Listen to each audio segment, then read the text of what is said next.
पृथ्वी को अब अपना तीसरा सूरज मिल गया है। यह सुनने में थोड़ा अजीब लग रहा होगा, मुझे भी बड़ा अजीब लगा था, लेकिन यह 100% सही है।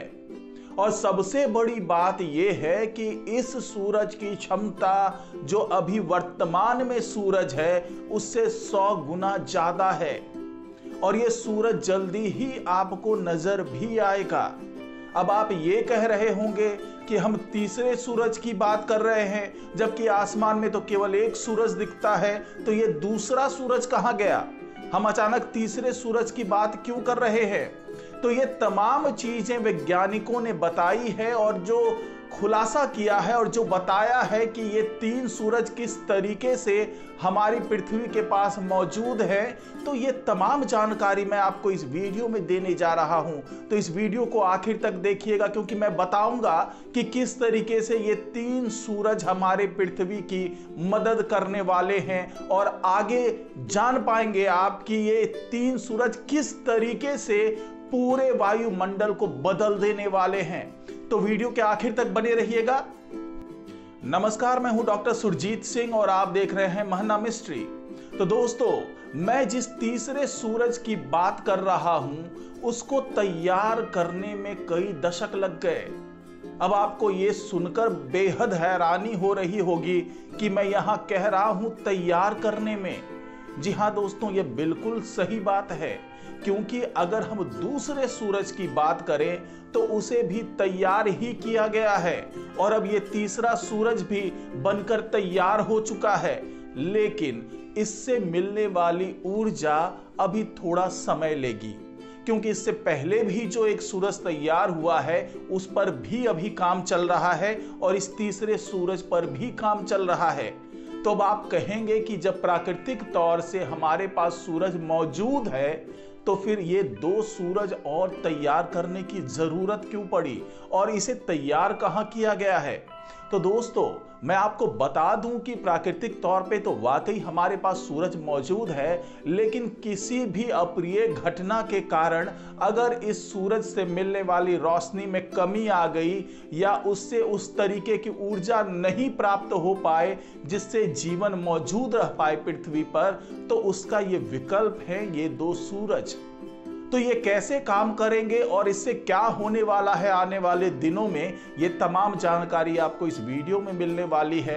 तो ये वीडियो अगर आपको अच्छा लगे तो इसको लाइक कीजिए, शेयर कीजिए और कमेंट जरूर कीजिए। साथ ही इस महना मिस्ट्री चैनल को सब्सक्राइब कीजिए और बेल आइकन का बटन जरूर दबा दीजिए। तो दोस्तों, ये जो तीसरा सूरज तैयार हुआ है वो हुआ है अमेरिका में। अमेरिका के वैज्ञानिकों ने इस सूरज को तैयार किया है और इसका सफल प्रयोग भी कर लिया है कि किस तरीके से ये सूरज काम करने वाला है, और ये भी ऐलान कर दिया है कि इसकी क्षमता हमारे वर्तमान के सूरज से 100 गुना ज्यादा होगी। यानी इसका तापमान सूरज के तापमान से 100 गुना ज्यादा होगा। और अब मैं थोड़ी सी जानकारी दे दूं दूसरे सूरज के बारे में। तो दूसरा सूरज तैयार किया था चीन के वैज्ञानिकों ने और हाल ही में उन्होंने बताया था कि वो इस प्रयोग में सफल हो गए हैं। और जो क्षमता उन्होंने उस सूरज की बताई थी वो थी हमारे सूरज से 10 गुना ज्यादा। यानी कि ये सूरज जो चाइना ने तैयार किया था वो 10 गुना ज्यादा तापमान तैयार कर रहा था अपने सूरज के मुकाबले। लेकिन अमेरिका ने उससे भी आगे बढ़ते हुए ऐसा सूरज तैयार कर लिया जो 100 गुना ज्यादा एनर्जी एमिट कर रहा है। इस सूरज के बारे में घोषणा करते हुए अमेरिका के एनर्जी डिपार्टमेंट ने 13 दिसंबर को यह ऐलान कर दिया कि कई दशकों के प्रयास के बाद पहली बार न्यूक्लियर फ्यूजन से अधिक ऊर्जा प्राप्त करने में सफलता हासिल हो गई है। और वैज्ञानिकों ने यह भी दावा किया कि इस सूरज की मदद से आने वाले दिनों में लोगों को ज्यादा साफ सुथरी प्रदूषण मुक्त ऊर्जा मिल सकेगी और ये सस्ती भी होगी और लगातार मिलती रहेगी। और अगर आपको ये नहीं पता है कि न्यूक्लियर फ्यूजन आखिरकार होता क्या है, तो मैं आपको बता दूं कि ये न्यूक्लियर फ्यूजन एक परमाणु प्रतिक्रिया है जो दो परमाणुओं को जोड़कर एक या एक से अधिक नए परमाणुओं को थोड़ा कम द्रव्यमान में बनाती है। यानी कि जब दो परमाणु आपस में जुड़ रहे होते हैं तो उससे कुछ जो मास होता है वो एमिट होता है, वो ऊर्जा में कन्वर्ट हो जाता है, जिसके कारण जो तीसरा एक परमाणु बन रहा होता है या फिर कहें कि एक से ज्यादा भी परमाणु बन रहा होता है तो उसका मास एक्चुअल के जो दो परमाणु होते हैं जिनका फ्यूजन हुआ है उससे कम होता है। और जो मास कम होता है वही मास एनर्जी में कन्वर्ट हो जाता है।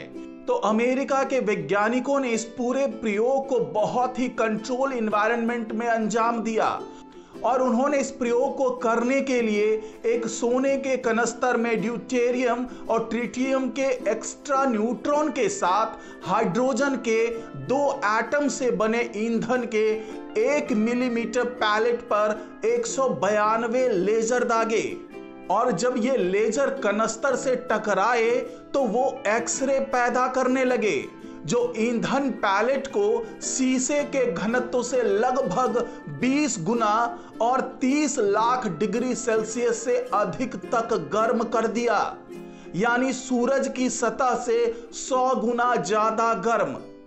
और वैज्ञानिकों का दावा है कि अगर इसी कंडीशन को लंबे समय तक बनाए रखा जा सका तो ईंधन फ्यूज हो जाएगा और ऊर्जा जारी करेगा।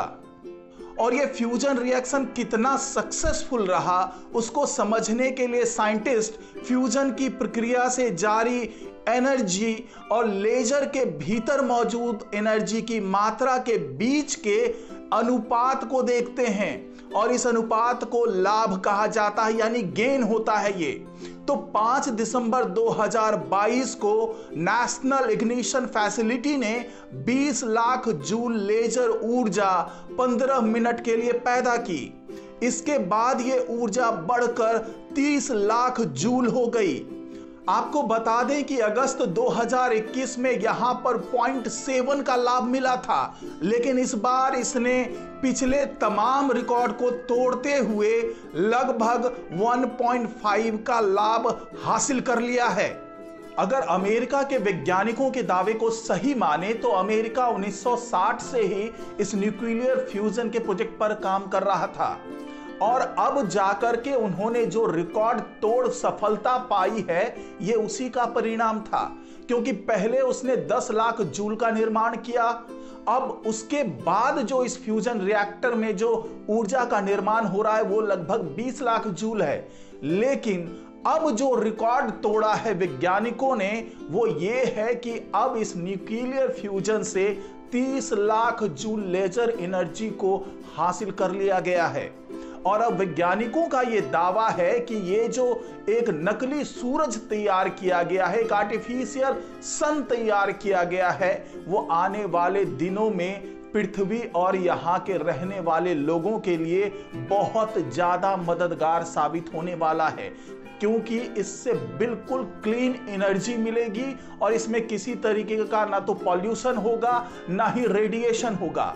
लेकिन सबसे ज्यादा खतरनाक बात यह है, जो खतरनाक पहलू है इस प्रयोग का, वो ये है कि चाहे चाइना ने तैयार कर लिया हो अपना नकली सूरज, चाहे अमेरिका ने इस तरीके से आर्टिफिशियल सन का निर्माण कर लिया हो, लेकिन जब इसको हम बिल्कुल हकीकत के धरातल पे रखते हैं तो ये बात समझ में आती है कि इस सूरज को जलाए रखने के लिए और इससे लगातार ऊर्जा हासिल करने के लिए बड़ी मात्रा में जो रेडियो एक्टिव मटेरियल्स होते हैं उसकी जरूरत होगी और हो सकता है कि उसके काफी दुष्परिणाम भी हो। तो वैज्ञानिकों को इन तमाम पहलुओं को समझना पड़ेगा और इस तरीके का अगर वो आर्टिफिशियल सन तैयार कर रहे हैं तो उसमें इस बात की सावधानी रखनी पड़ेगी कि उसमें प्रयोग होने वाले जो रेडियो एक्टिव मटेरियल्स हैं वो आम इंसानों को या फिर हमारे प्रकृति को या वायुमंडल को किसी तरीके से नुकसान न पहुंचाए। तो आज की रिपोर्ट में फिलहाल इतना ही। नमस्कार।